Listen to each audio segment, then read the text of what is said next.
In the summer of 2017, Beverly Hills was abuzz with excitement and scandal. Emily Davenport, a 28-year-old heiress known for her philanthropic endeavors and socialite status, vanished from her opulent mansion under mysterious circumstances. The sprawling estate, a testament to her family's immense wealth, was the center of a media storm when Emily was reported missing. Emily Davenport was born into the affluent Davenport family, known for their vast real estate holdings and influential connections. Raised in a life of luxury, Emily was the youngest of three children. Her upbringing was marked by high society events and public appearances, which concealed the less glamorous aspects of her family's life. Her parents, Charles and Margaret Davenport, were prominent figures in Beverly Hills, renowned for their charitable work and high-profile social circles. Emily's two older siblings, William, 35, and Sarah, 32, had established their own successful careers, but Emily had always been the most publicly visible of the three. William Davenport, an investment banker with a sharp mind for finance, had spent most of his life in the shadow of his family's expectations. Although he maintained a facade of success and confidence, his personal life was fraught with tension and dissatisfaction. Sarah Davenport, a renowned fashion designer, had achieved considerable fame and was known for her high-profile designs and controversial public statements. Her relationship with Emily was strained, mired by jealousy and competition. Emily had recently been involved in a high-profile romance with Jack Wilson, a 30-year-old businessman with a questionable reputation. Jack had made headlines for his dubious business dealings and his connections to several shady figures. Despite their troubled relationship, Emily and Jack were frequently seen together at social events, sparking speculation about their tumultuous partnership. On the morning of June 15, 2017, Emily was scheduled to attend a charity gala in downtown Los Angeles. The gala was an annual event organized by her family's foundation, aimed at raising funds for underprivileged youth. Emily had been enthusiastic about the event, having spent weeks preparing for it. Her personal assistant, Lisa Harper, reported that Emily had seemed unusually distracted and anxious in the days leading up to the gala. Despite her preoccupation, Emily had assured Lisa that everything was under control. That morning, Emily was last seen by her housekeeper, Rosa Martinez, who reported that Emily appeared hurried and frazzled as she left her bedroom. Emily had mentioned she was stepping out for a brief meeting before heading to the gala. Her car, a sleek black Bentley, was found parked in the driveway, with its keys still in the ignition. Rosa, accustomed to Emily's erratic schedule, assumed she would return shortly. As hours passed and Emily did not show up at the gala, concern grew among her family and friends. Charles and Margaret Davenport, who had arrived at the event separately, were initially unaware of the severity of the situation. However, when Emily's absence became more apparent, they contacted the authorities. The Beverly Hills Police Department quickly initiated a search, but no immediate leads emerged. Emily's phone, wallet, and personal belongings were found untouched in her bedroom, adding to the mystery of her disappearance. Detectives from the Beverly Hills Police Department, led by Detective Sarah Collins, were assigned to the case. Detective Collins was a seasoned investigator with a reputation for solving high-profile cases. Upon arriving at the Davenport estate, Collins was struck by the sheer scale of the mansion, its grandeur masking the underlying tension within the Davenport family. The initial search of the estate yielded no clues. Emily's bedroom was meticulously organized, with no signs of struggle or forced entry. Her belongings were in their usual places, and there were no indications of a struggle. The lack of evidence suggested that Emily had left voluntarily, but her disappearance was anything but typical. Detective Collins interviewed Emily's family and close associates, seeking any information that could shed light on her whereabouts. William Davenport appeared anxious and frustrated, his responses often clipped and evasive. Sarah Davenport, while outwardly calm, was noticeably distressed and seemed more concerned with the impact on her career than her sister's safety. Jack Wilson, Emily's boyfriend, was also interviewed. His demeanor was guarded, and he offered a series of inconsistent explanations about Emily's recent behavior. According to Jack, Emily had been increasingly troubled by their relationship and had mentioned needing space. His statements, however, raised suspicions due to their vagueness and the known tensions in their relationship. As the investigation continued, the detectives discovered that Emily had been receiving threatening messages in the weeks leading up to her disappearance. The messages were cryptic and suggested that someone was unhappy with her involvement in a recent philanthropic project. The nature of the threats pointed to a personal vendetta, but the sender's identity remained unknown. The media frenzy surrounding Emily's disappearance grew as days went by. News outlets reported on every detail of her life, from her glamorous social events to her troubled relationships. The public's fascination with the case intensified, and every new development was scrutinized by the press. The Davenport family found themselves under a relentless spotlight, their private lives laid bare for public consumption. The Beverly Hills community was in shock. Emily Davenport had been a prominent figure in local charity circles, known for her generosity and high-profile fundraising events. Her disappearance was a topic of widespread concern and speculation. Friends and acquaintances expressed their shock and disbelief, sharing memories of Emily's kindness and dedication to various causes. The disappearance of such a high-profile individual was unprecedented for the area, and the sense of unease was palpable. The local police were under immense pressure to resolve the case, with public and media scrutiny mounting daily. Detective Collins and her team worked tirelessly, piecing together fragments of information and following every lead, no matter how tenuous. As the investigation entered its second week, the search for Emily Davenport continued with no significant breakthroughs. The case remained at the forefront of media coverage, and the Davenport family's public statements reflected their growing desperation and anguish. With each passing day, the mystery of Emily's disappearance deepened, leaving her family, friends, and the community grappling with unanswered questions and mounting anxiety. As the days stretched into weeks without a trace of Emily Davenport, the investigation took a darker turn. Detective Sarah Collins, now deeply immersed in the case, began to scrutinize the complexities of Emily's personal life and relationships. Each discovery led to more questions, revealing hidden motives and simmering resentments within the Davenport family and their circle. Emily's disappearance had brought the Davenport family under intense scrutiny, and their reactions varied widely.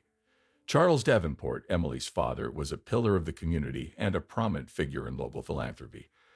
Despite his public calm, he was privately devastated by the disappearance of his youngest child. Charles was known for his stoic demeanor, but in private his emotions were raw. His every attempt to appear composed in front of the media was undermined by the distress of losing his daughter. Margaret Davenport, Emily's mother, was equally distraught. A socialite and philanthropist, Margaret had devoted much of her life to charity work, often alongside Emily. Her once eloquent speeches about family values and community service became overshadowed by her palpable anguish. Margaret's grief was compounded by the constant media attention, which she found invasive and distressing. William Davenport, the eldest son, was a 35-year-old investment banker with a reputation for being shrewd and ambitious. His demeanor during the investigation was marked by agitation and frustration. William had been estranged from Emily in recent years, their relationship deteriorating over various personal and financial disagreements. Their strained interactions had been evident during family gatherings, and many in their social circle knew of the underlying tension between them. William's investment ventures had recently faced significant setbacks, contributing to his financial strain and increasing his potential motive for any dramatic change in family fortunes. Sarah Davenport, Emily's older sister, was a renowned fashion designer who had made headlines for both her high-profile designs and controversial statements. Despite her public success, Sarah harbored a deep-seated jealousy towards Emily. She resented the public's adulation for her sister, which she felt overshadowed her own achievements. Their relationship was marked by competition and resentment, and Sarah's involvement in Emily's life had been increasingly strained. As Detective Collins delved deeper, she uncovered that Emily had been involved in several high-profile projects and charitable ventures, some of which had stirred controversy. One such project was a fundraising campaign for a local youth center, which had been criticized for its lavish spending and mismanagement of funds. Emily's role in the campaign had made her a target of criticism and, potentially, resentment from various stakeholders. Detective Collins reviewed the threatening messages Emily had received. They were cryptic and unsettling, hinting at a personal vendetta rather than a random act of malice. The messages referenced a betrayal and unresolved debts, suggesting that Emily had crossed someone in a significant way. The sender's identity remained elusive, adding to the growing list of suspects. Emily's romantic partner, Jack Wilson, became a focal point in the investigation. Jack was a 30-year-old businessman with a reputation for shady dealings and connections to organized crime. His relationship with Emily had been turbulent, characterized by frequent public arguments and private disputes. Despite his outward charm, Jack's background and questionable business practices made him a prime suspect. Detective Collins interviewed Jack multiple times. His responses were evasive, and his alibi seemed inconsistent. He claimed that Emily had been anxious about their relationship and had mentioned needing space. Jack also revealed that Emily had been receiving threats related to a business deal he was involved in. However, his explanations were often vague and lacked credibility. Collins couldn't ignore the fact that Jack's business associates included several individuals with criminal backgrounds. As the investigation continued, it became evident that the Davenport family's wealth was not as secure as it appeared. Detective Collins discovered that the family's financial situation was precarious, with significant investments facing potential collapse. William's recent business setbacks had left him in a dire financial situation, and it was clear that the inheritance from Emily's disappearance would provide him with much-needed relief. The tensions within the Davenport family were further exposed as Collins interviewed extended family members and close associates. It was revealed that Emily had been in frequent conflict with her siblings over family assets and business decisions. These disputes had been a constant source of friction, and several sources reported that William and Sarah had openly expressed their frustrations with Emily's perceived control over the family's financial resources. Sarah's fashion business was also facing financial difficulties, and her jealousy of Emily's public persona had reached a boiling point. Detectives found evidence of Sarah's recent financial struggles and mounting debt. Sarah had been vocal about her dissatisfaction with her sister's prominence and had made several comments about Emily being in the way of her own success. This bitterness, combined with her financial woes, painted a troubling picture of her potential motives. Amid the growing complexities, a new lead emerged. Detective Collins discovered that Emily had been involved in a secretive charity project with an unknown benefactor. This project had been shrouded in secrecy, with only a few individuals aware of its details. The benefactor, who remained anonymous, had provided substantial funding but had insisted on strict confidentiality. Collins interviewed the charity's board members and employees, but no concrete information about the benefactor was uncovered. The secrecy surrounding the project added another layer of intrigue to the case. There were speculations that the anonymous benefactor could be linked to organized crime or had ulterior motives for their involvement. The media coverage of Emily's disappearance was relentless. News outlets reported on every aspect of her life, from her charity work to her troubled relationships. The intense media scrutiny placed additional pressure on the Davenport family and the investigating officers. Detective Collins found the media's intrusion both distracting and frustrating, as it often spread misinformation and sensationalized the case. The public's fascination with the case led to numerous theories and speculations. Some suggested that Emily had been abducted by a disgruntled employee or a jilted lover. Others speculated about a possible connection to organized crime, given Jack Wilson's background. The media's constant coverage fueled public interest but also created a chaotic environment for the investigation. As the investigation reached its third week, Detective Collins received a breakthrough. An anonymous tip led her to a local private investigator who had been hired by an unknown party to look into Emily's disappearance. The private investigator had gathered information about Emily's recent activities and her interactions with various individuals, including her family and business associates. The private investigator's findings revealed several new leads, including potential connections between Emily's charitable projects and shady dealings. Collins reviewed the information and found several promising leads, including a previously overlooked piece of evidence: a set of photographs showing Emily meeting with a mysterious figure shortly before her disappearance. The investigation into Emily Davenport's disappearance had unveiled a web of deceit, hidden motives, and family secrets. As Detective Collins pieced together the evidence, it became clear that the case was far more complex than initially imagined. The growing list of suspects, combined with the media frenzy and public scrutiny, created a challenging environment for finding the truth. The search for Emily continued, with Detective Collins and her team working tirelessly to unravel the mystery. Each new discovery brought them closer to understanding the motives and actions that led to Emily's disappearance, but the case remained fraught with uncertainty and danger. As the investigation into Emily Davenport's disappearance pressed on, Detective Sarah Collins faced mounting pressure. With each passing day, the case grew colder, but new developments promised to shed light on the mysterious circumstances surrounding Emily's vanishing. The case had turned into a labyrinth of deceit and hidden agendas, and Collins was determined to unravel it. The turning point in the investigation came when an anonymous tip led Detective Collins to a set of previously overlooked security camera footage. The footage, captured by a neighboring estate's surveillance system, showed Emily's Bentley leaving her mansion on the morning of her disappearance. The video footage was grainy but clear enough to show that Emily was accompanied by a man whose face was obscured by shadows. Collins immediately launched an investigation to identify the man. With the help of facial recognition technology and witness interviews, they managed to identify him as Eric Lawson, a former employee of the Davenport family's charity organization. Eric had been fired several months prior under suspicious circumstances, and his departure had been marked by unresolved conflicts with Emily. This new lead provided a tangible connection to Emily's disappearance and shifted the focus of the investigation. Eric Lawson was a 40-year-old former project manager for the Davenport Foundation. His termination from the charity had been abrupt and contentious, stemming from allegations of embezzlement and mismanagement of funds. Despite the allegations, there had been no concrete evidence linking him to any criminal activity, and his subsequent actions had not been closely monitored. His dismissal had left him embittered and seeking retribution, making him a prime suspect in Emily's case. Collins learned that Eric had been seen in several high-stress situations, including a recent altercation with Emily over the mismanagement of funds. Witnesses described him as volatile and angry, with a history of threatening behavior towards those who he felt had wronged him. Eric's motives for seeking revenge against Emily were now apparent, but the investigation needed more evidence to solidify his role in her disappearance. Further investigation revealed that Emily had been meeting with Eric Lawson in secret, away from the public eye.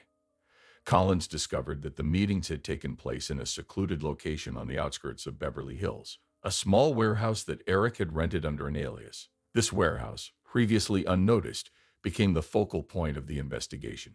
Detective Collins and her team conducted a thorough search of the warehouse, finding evidence that painted a grim picture.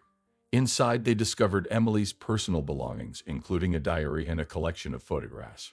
The diary revealed Emily's fears about Eric's unstable behavior and her attempts to resolve the conflict over the mismanagement of funds. The photographs showed Emily meeting with Eric, clearly distressed and pleading with him. As the evidence mounted, Collins and her team pieced together the events leading up to Emily's disappearance. It became clear that Eric Lawson had orchestrated her abduction as a form of revenge. The plan had been meticulously executed. Eric had taken advantage of Emily's trust and lured her to the warehouse under the pretense of discussing their disputes. Once there, he had confronted her, demanding that she recant her accusations and clear his name. The confrontation had escalated quickly, and Eric, driven by rage and desperation, had killed Emily in a fit of violence.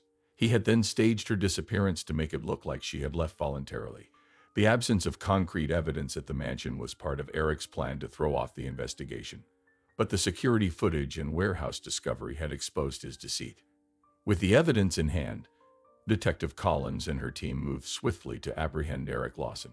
He was found hiding in a remote cabin on the outskirts of Los Angeles, where he had been attempting to evade capture.